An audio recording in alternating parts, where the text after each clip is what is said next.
Hola, en Castilla y León tenemos una larga tradición de silencio, pero hoy no vamos a hablar de órdenes monásticas ni de cofradías de Semana Santa, sino de ingeniería acústica.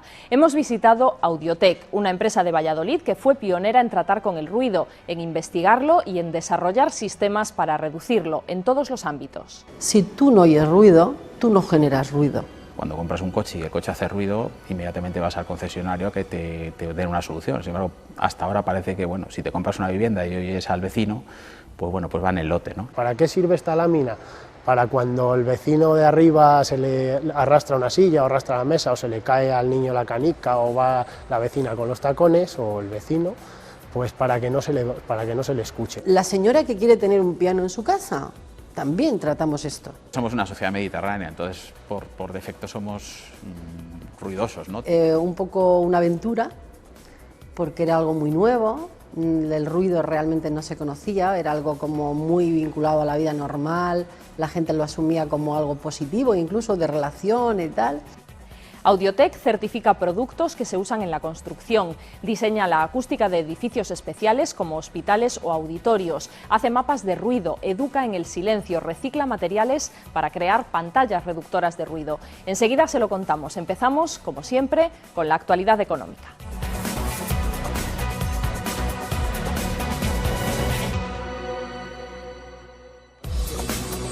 El Banco de España ha dado luz verde a la fusión de Caja España y Caja Duero. El órgano supervisor considera que el proyecto cumple los criterios de solidez y racionalidad económica. Superado este trámite, la operación deberá pasar al examen de la Comisión Europea y del Ministerio de Economía y Hacienda. A principios de mayo, las asambleas de ambas entidades ratificarán la fusión para que la Junta de Castilla y León proceda a su autorización definitiva. El visto bueno del Banco de España y de la Comisión Rectora del Fondo para la Reestructuración Ordenada Bancaria implica que ambas cajas reciban 525 millones de euros, que tendrán que devolver con un interés fijo del 7,5%. Los fondos se destinarán a reforzar los recursos propios, reducir la morosidad y garantizar la liquidez, pero no para sufragar el coste laboral de la fusión, que supondrá la supresión de 800 puestos de trabajo y el cierre de 250 oficinas. Austeridad en el Gobierno central y también en las comunidades autónomas. Hay que reducir el déficit y las autonomías deben contribuir. Y así lo acordaron en la última reunión del Consejo de Política Fiscal y Financiera, con el voto a favor de las comunidades gobernadas por el PSOE y la abstención de las del PP. El Consejo aprobó un plan de austeridad que contempla el compromiso de reducir su déficit público hasta el límite del 3% en el año 2013. Además, tendrán que cumplir a rajatabla con los objetivos de estabilidad presupuestaria. Castilla y León se abstuvo y la consejera de Hacienda no dudó en criticar la poca valentía de la ministra para poner en marcha estas medidas. En opinión de Pilar del Olmo, deberían desarrollarse de forma inmediata y no en un plazo de 2 meses. La consejera también criticó que la comunidad siga sin tener pistas sobre cuándo llegarán los 111 millones pendientes del nuevo modelo de financiación. El Producto Interior Bruto de Castilla y León retrocedió un 3,4% en 2009 respecto al año anterior. 2 décimas menos que en España y 8 por debajo del descenso experimentado en la Unión Europea. El dato positivo para nuestra comunidad es que Castilla y León fue la 7ª autonomía en la que menos mermó el PIB. El Producto Interior Bruto per cápita en Castilla y León alcanzó el año pasado los 22.214 millones de euros frente a los 22.866 de la media nacional y los 23.600 de la Unión Europea.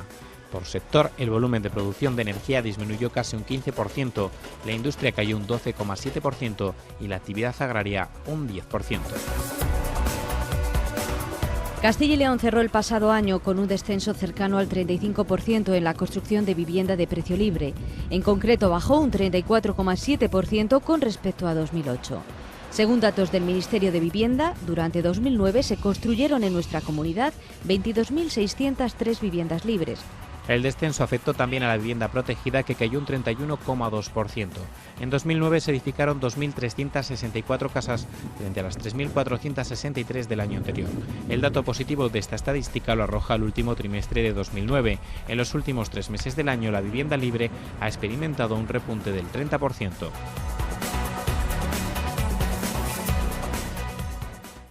A veces anglicismos, a veces acrónimos. Hoy explicamos unas siglas UTE. Las vemos a menudo en carteles de obras, por ejemplo. UTE es Unión Temporal de Empresas.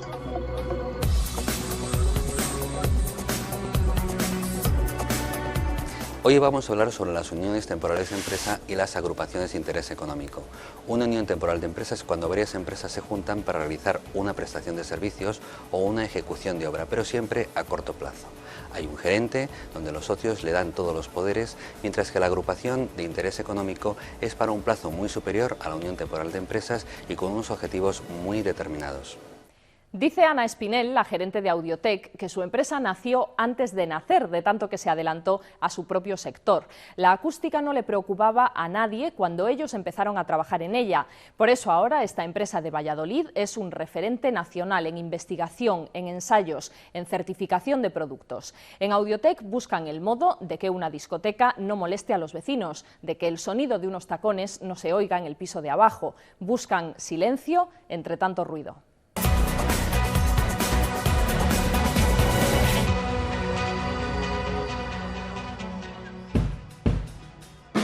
Si tú no oyes ruido, tú no generas ruido.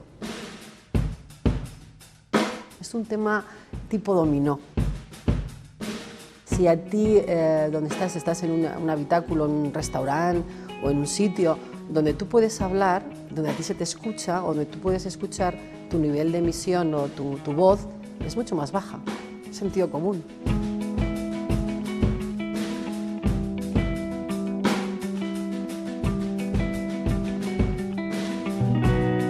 Hay muchos sectores, porque el ruido al final está pues, en una industria de automoción, como Renault o Fasa o la Opel y tal, que tienen un problema importante en el tema de producción.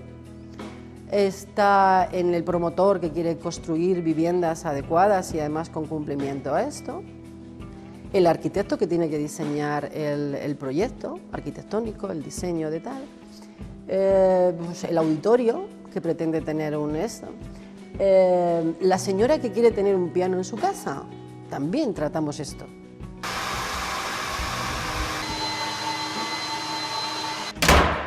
No ha pasado ni una noche durmiendo a lo mejor de 5 horas seguidas.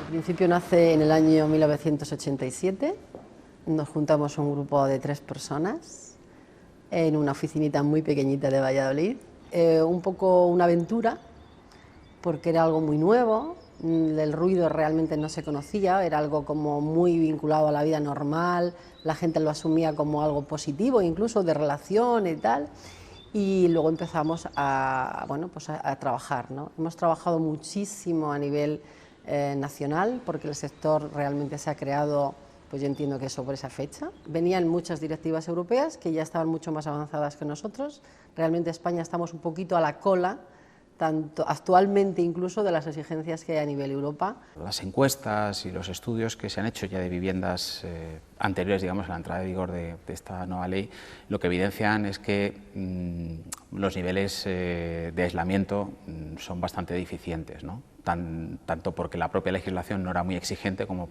porque encima además en muchos casos no se cumple con esos requisitos, ¿no? Nosotros hemos tenido que formar y formar y formar toda la gente que ha entrado en Audiotec. En este momento ya hay, creo que 15 máster en este momento a nivel España que se están desarrollando en universidades especializados en acústica. En el mundo de los laboratorios, cuando nosotros nos acreditamos en la Entidad Nacional de Acreditación, en ENAC, éramos uno del País Vasco, que era Gobierno País Vasco, la Generalitat Catalana y Audiotec, ¿vale? Porque creíamos en esto. Creíamos en la conformidad técnica, éramos 3. Te hablo del año 93, 94, que fue cuando nos acreditamos.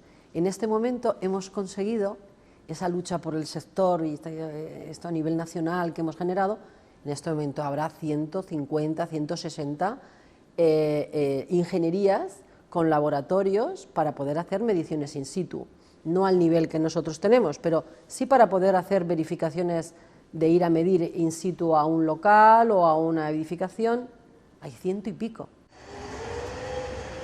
Es el laboratorio de acústica de Audiotec, bueno, parte de él, luego hay mediciones in situ, pero aquí es las cámaras de ensayo normalizadas. Nosotros básicamente trabajamos con fabricantes. Antes, para que os hagáis a la idea, había 2 habitaciones, se hacía el tabique en el hueco de esas 2 habitaciones, entonces era todo mucho más lento el proceso, tenías que esperar a la construcción, luego al secado, luego ensayo, luego derribo. Entonces ahora esto nos da un dinamismo mucho mayor, porque la tecnología que tenemos para los ensayos verticales es de cámaras móviles, nos permite apartar una de las cámaras, metemos la probeta, juntamos la cámara, sellamos y ya tenemos instalado el producto. Estas cámaras lo que están simulando es el salón de un vecino y el salón de otro. Entonces nosotros, al meter la probeta en medio, lo que vamos a analizar es el tabique que hay de separación entre los dos vecinos. En esta, que es la cámara móvil, generamos un ruido rosa, un ruido especial.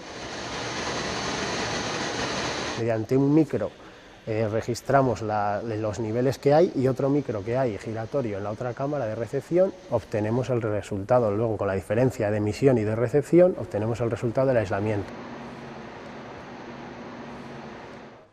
La señal que registran esos micrófonos vienen por cableado bajo tierra y llegan al analizador, y ese analizador nos registra los datos y los vemos a través del monitor, a través del PC. Esto sería, por ejemplo, la emisión, el ruido que habría en el salón, en la cámara emisora, que sería el salón de uno de los vecinos, y este sería el que estamos registrando en el salón de otro de los vecinos. En función de eso, los fabricantes investigan poniendo un tipo de ladrillo, otro tipo de ladrillo, un tipo de placa de isolaminado, otro tipo de placa, cambian los absorbentes, se va variando todo, la estructura, muchas cosas, se pueden variar muchas cosas.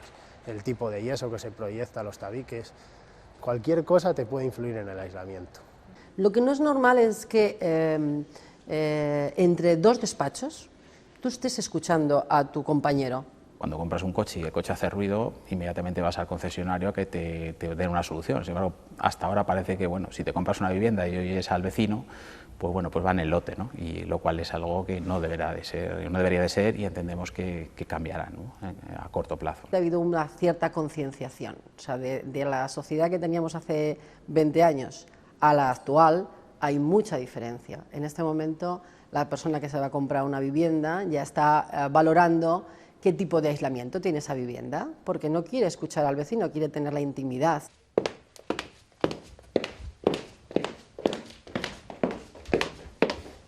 Bueno, aquí tendríamos la habitación, lo que sería el salón de la vivienda inferior o cualquier dormitorio, y luego tendríamos el forjado, que es lo que separa con la vivienda superior, y esa cabina que tenemos ahí ahora está secando la lámina antiimpacto, y luego la solera que se vierta a posteriori, se colocará la cabina y simulará el vecino de la habitación superior.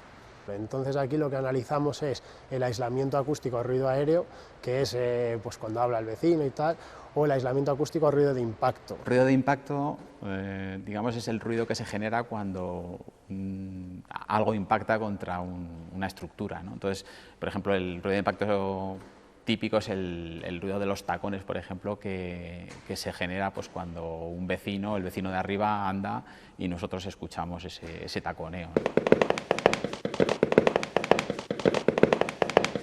¿Para qué sirve esta lámina? Para cuando el vecino de arriba se le arrastra una silla o arrastra la mesa, o se le cae al niño la canica, o va la vecina con los tacones, o el vecino, pues para que no se le escuche. Con esto y con un bajo coste a la hora de ejecución en obra, se consigue un confort en casa, en la vivienda, que no escuchas al vecino de arriba. Buscamos ya desde hace tiempo el intentar reciclar materiales desechos de otros sectores o de otras actividades, e implementarlos bien en nuevos materiales o bien en sistemas constructivos, de tal forma que tengamos un doble beneficio. Primero, tener un material en sí con buenas prestaciones acústicas, y por otra parte, dar una salida a materiales que en muchos casos tienen dificultad para reciclarse, ¿no? Las fibras de lino, por ejemplo, nosotros estudiamos que podían reconvertirse en productos para el aislamiento térmico y acústico de las edificaciones.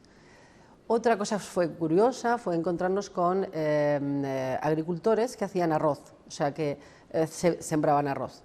La cáscara del arroz es un producto que no es orgánico, es un producto que no es combustible, no se puede quemar, no se recicla en composites que puedan volver a generar. Entonces tenían un problema importante.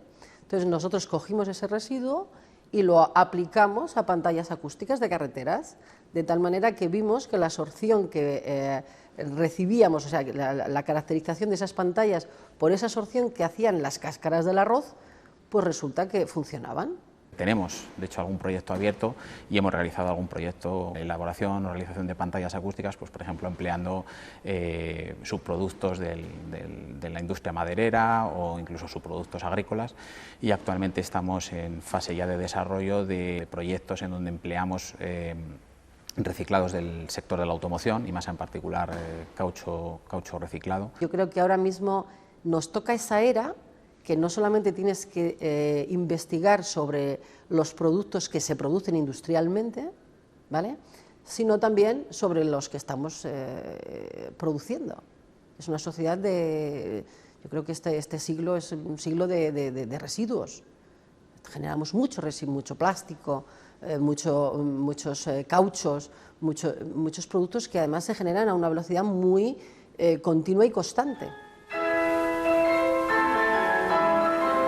Hemos hecho actuaciones en conservatorios, auditorios. Ahí se necesita mucho más. No todos los instrumentos necesitan la misma acústica o acondicionamiento, porque unos son de percusión, otros son de viento, entonces, bueno, pues cada uno tiene su peculiaridad.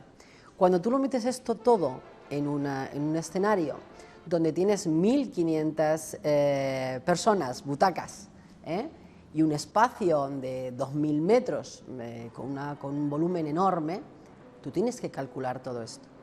Entonces nosotros lo que planteamos desde el principio es identificar cada una de las necesidades para incluso crearles los espacios de ensayo adecuados a cada uno de ellos, y luego cuando están funcionando en su completo, o sea, cuando tienen ya la emisión en su completo, que llegue a todos los puntos del auditorio, por igual.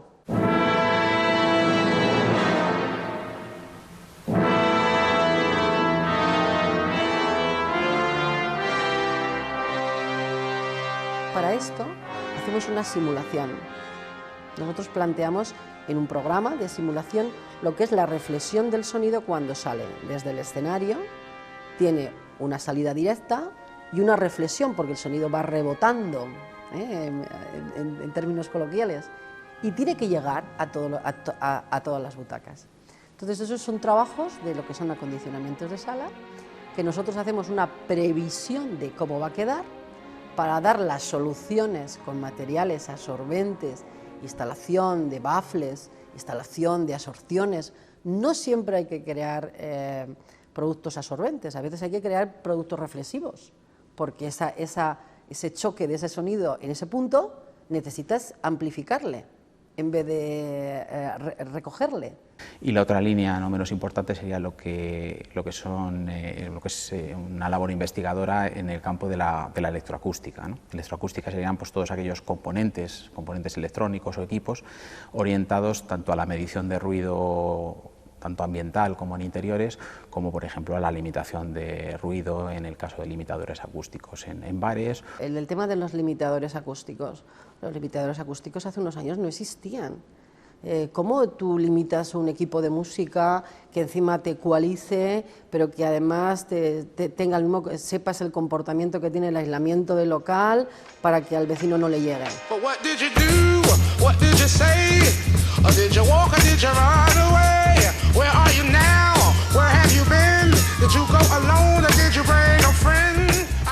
Mucha gente joven no es consciente, pues eso, que estar en una discoteca con 100 decibelios, pues a largo plazo pues te va a suponer un problema en el oído, ¿no?, en la audición.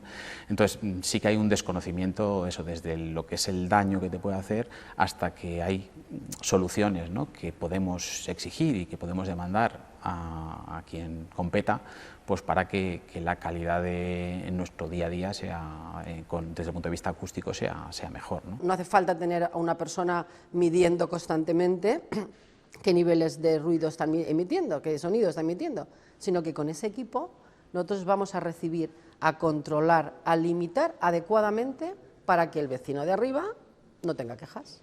Estamos viendo lo que es un vídeo con una animación de lo que sería un mapa estratégico de ruido de una aglomeración. En este caso sería la aglomeración de Valladolid, y es una representación de los niveles sonoros que hay en las distintas calles de la ciudad. Entonces, a partir de esa información podemos establecer una diagnosis de cuáles son las zonas más conflictivas y en qué zonas el ruido es excesivo y establecer los correspondientes planes de acción. Pues en el caso de Valladolid, la verdad es que no estamos mal si nos comparamos con otras ciudades españolas, ¿no? Realmente, cuando se hacen los sondeos estos a nivel nacional de cómo afecta a la sociedad el ruido, el mayor ruido realmente se provoca en el tráfico. Se le está dando mucha importancia en estos últimos años, ¿no? Y entonces ahí hay un campo de trabajo muy importante, por ejemplo, a la hora de desarrollar soluciones de tipo correctivo preventivo, como las pantallas acústicas o las barreras acústicas que se ponen en las carreteras, o investigar sobre, por ejemplo, sistemas de asfaltos fonoabsorbentes o fonorreductores para que las carreteras generen un menor nivel de ruido. Es decir, hay un campo de aplicación muy importante y es una materia bastante compleja en sí misma. Bueno, pues toda esa investigación, todos esos tiempos y ahora no sale y ahora vuelve a salir, bueno, pues toda esa pelea, esa lucha, yo creo que al final es lo que somos, ¿no? Cada vez lo toleramos menos, ¿no? A medida que la sociedad va evolucionando, problemas que hasta hace muy poco ni siquiera eran tratados, porque el ruido hasta hace no mucho ni siquiera se contemplaba como un agente contaminante, ¿no? El rodar, o sea, la experiencia mía personal y de la empresa en sí, ha sido eso, que hemos nacido antes de que naciéramos, por así decirlo. Entonces, bueno, pues es rico, ya te digo, es una oportunidad que nos ha dado la situación de estar ahí en ese mundo, crecer en ese momento, y ahora estamos viendo el despegue.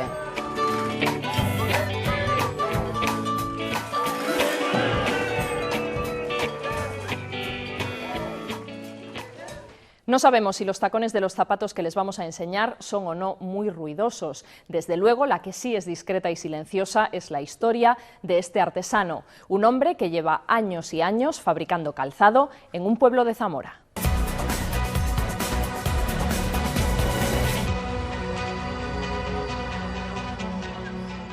Serapio me llamo y tengo 61 años. Me dedico al cuero toda la vida, desde niño. A hacer calzado.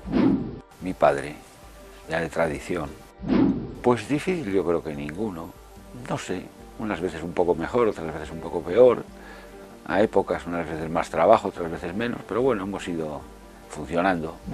La dedicación, las horas que tienes que trabajar. Tienes que trabajar sin horario.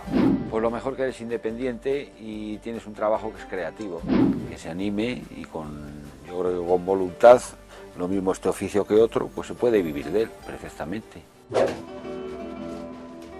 Así se hacían los zapatos hace casi un siglo y así se siguen haciendo en la trastienda de Serapio de la Lama. Es un proceso totalmente artesanal que puede llegar a durar días, 2 por ejemplo para unas botas de fuelle. Retocarla o hay que, porque sea más ancha o más estrecha, pues ya se arregla.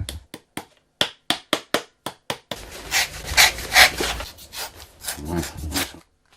Montarle, pues que es, para que me entiendas, sujetarle a esta horma. Es en este momento cuando entra en escena la fase más importante en la elaboración del zapato, el empalmillado, una técnica laboriosa que desde 1830 se ha ido transmitiendo de generación en generación y para la que dice se necesita maña. Es sujetarle a una plantilla de cuero que se pone ahora en la horma, en el molde, sujetarle el corte, coser el corte, o sea, formarle. En esa plantilla le quedas formado. Y luego a ese empalmillado que tú haces ya le pones el piso. Bueno, pues esta ya es la faena final. Ahora la vamos a sacar de la horma y ya está la bota lista. ¿Ves qué bien sale? Pues unas botas de estas de cuero, pues de 200 euros en adelante. Que realmente no es muy no está bien pagado. No está bien pagado porque cualquier bota de fábrica pegada, si es un poco decente, vale ese dinero. El que prueba unos zapatos de cuero a la medida, normalmente ese ya es cliente, ¿eh? El 99% de lo que hace es por encargo, zapatos a medida para hombres y mujeres, para altos y bajos y para personas con algún problema físico. Este es un zapato ortopédico para un cliente que tiene una pierna 9 centímetros más corta que otra. Esto se le rellena de corcho para que pueda caminar, se le iguala. Pero cuando viene un cliente de esto, tienes que hacer incluso el molde.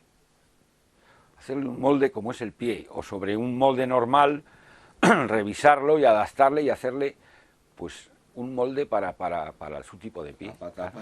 Y asegura que ya está todo inventado. Este es un zapato de la zona de Aliste que se gastaba pues hasta principios del siglo pasado para vestir para señora, para cuando iban de boda y cuando iban al baile. Se gastaba este modelo de becerro engrasado con esta oreja. Y esto ahora pues lo utilizan para cuando se lo ponen los trajes regionales y todas esas cosas. Lo han rescatado. Me han traído una foto de ellos y por la foto pues les saco, se los hago iguales. Lo dice también por los Sarkozy, los zapatos que ha puesto de moda el presidente de Francia. Si toda la vida se han hecho, yo los hacía a mi padre, había gente que era pequeñita y le gustaba y eso se hacían, se han hecho toda la vida. Es muy sencillo, vamos, hay que hacer una variación en las hormas, en los cortes, hay que cambiarlo todo para conseguir meter dentro 3 centímetros más, por ejemplo, ¿no entiendes? Pero luego una vez puestos no se nota. Es una plantilla que va de atrás, va de aquí de más a menos. Habrá que darle un toque a Sarkozy. Hola. Hola Marisa, pasa.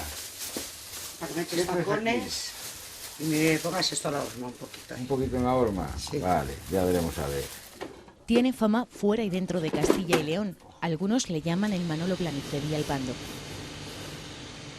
El oficio lo heredó de su padre, pero sabe que está en peligro de extinción. Cada vez quedan menos artesanos del calzado y los pocos que hay van reduciendo su actividad a la reparación. No han podido hacer frente a la competencia asiática. Se ha cargado muchísimas fábricas, muchísimos puestos de trabajo, muchas fábricas, de todo. Son artículos de muy baratos, pero de muy mala calidad. Ya te digo, hay muchos zapatos que no llevan absolutamente nada de cuero. Es todo sintético. Luego vienen los problemas en los pies, claro, eso es. El 99% de los problemas surge de los zapatos, de gastar mal calzado. Más de 10.000 zapatos fabricados en sus 50 años de profesión que se utilizan para pisar con fuerza el mundo. Nos vamos. Les recordamos que tienen a su disposición nuestro correo electrónico por si nos quieren escribir. La semana que viene seguiremos descubriéndoles más empresas de Castilla y León. Gracias por acompañarnos. Adiós.